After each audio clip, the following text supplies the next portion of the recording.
Okay, so what it is about Islam specifically, a lot of stuff, and this is what gets misconstrued a lot of the time. Islam is not just the Quran, and a lot of things you won't find in the Quran, but Islam is the Quran and the Hadith. It's the Quran and the Sunnah. And so most of the stuff that you find in Islam that people follow is from the Sunnah. The Sunnah is the ways, the teachings, and the sayings of Prophet Muhammad, right? And so the ways, the teachings, and sayings of Prophet Muhammad cannot be found in the Quran. However, a lot of Muslims try to play the game is, oh, you can't find that in the Quran, right? But it's like, okay, yeah, but I already know that you got it from the Sunnah, and you think that I don't know that you also follow the Sunnah. So one of the little tricks that I found them playing is like, yeah, but you can't find it in the Quran. And I'm like, and then when they say, oh no, we don't follow that, it's like, well, praying 5 times, which is a staple part of Islam, is not in the Quran. It's in the Sunnah.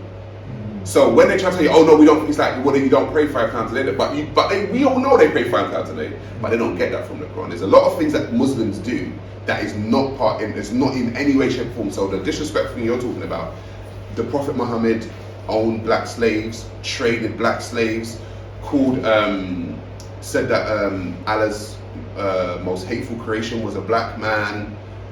If you dream of a black woman with messed up hair, that means something. And there's so many things about black people in these books, and I'm just like, wow, a lot of black people that are Muslim don't know this because they're sold on the Quran.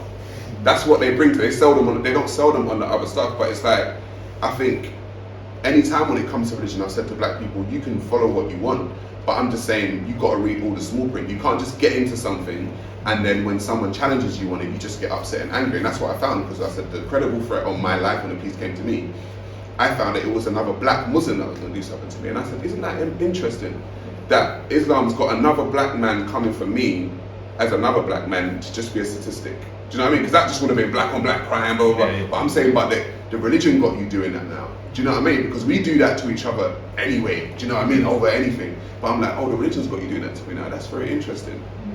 But when you look at the history of Islam in Africa, that's what happened. And even Christianity, they got black people converted to the thing to go and get other black people to go and enslave. And it's like, wow, it's interesting that it's happening right now in these days and times, because you're coming for me because of someone else's ideology. And I'm saying, you're my brother, I like black people. He's like, nah, but you said something about the Prophet. And I'm like, well, the Prophet said something about black people. That's the only reason why I'm talking about it. You know what I'm saying? So it's like, are you no longer black anymore? So I don't know, it's very interesting for me. People are not used to black men speaking a certain way. And I said, even when I was debating the Muslims at Speakers Corner specifically who were non-black, I've got to realize, and people need to realize, that in a lot of Muslim countries, black people are still enslaved.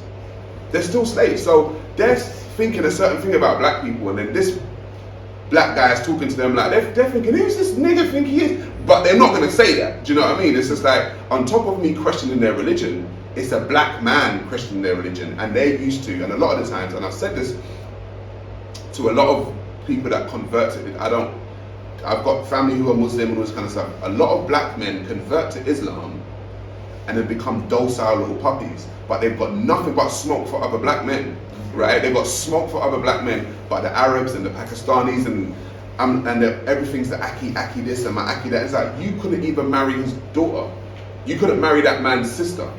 Yeah, you know you couldn't, because they will come for you, right? But everything's my brother, my brother, my brother. And I'm like, no, it's not all the time. And I think a lot of the time, I'm going off on a tangent here, but I spoke about this before. But a lot of the time is that other minorities play the minority game with black people. So it's like, because you're a minority and I'm a minority, we're friends. It's like, no. Because in your country, that's enslaved my black ass. Do you know what I mean? I will be a slave in your country, and I couldn't even walk in your house without your mum and your dad thinking, hang on a minute. Bring a girl out of the house. Do you know? Listen, I said to black people, you're more likely to marry into a white family and be accepted than you are an Arab or a Pakistani one. They don't mess with black people in their family like that. Do you know what I mean?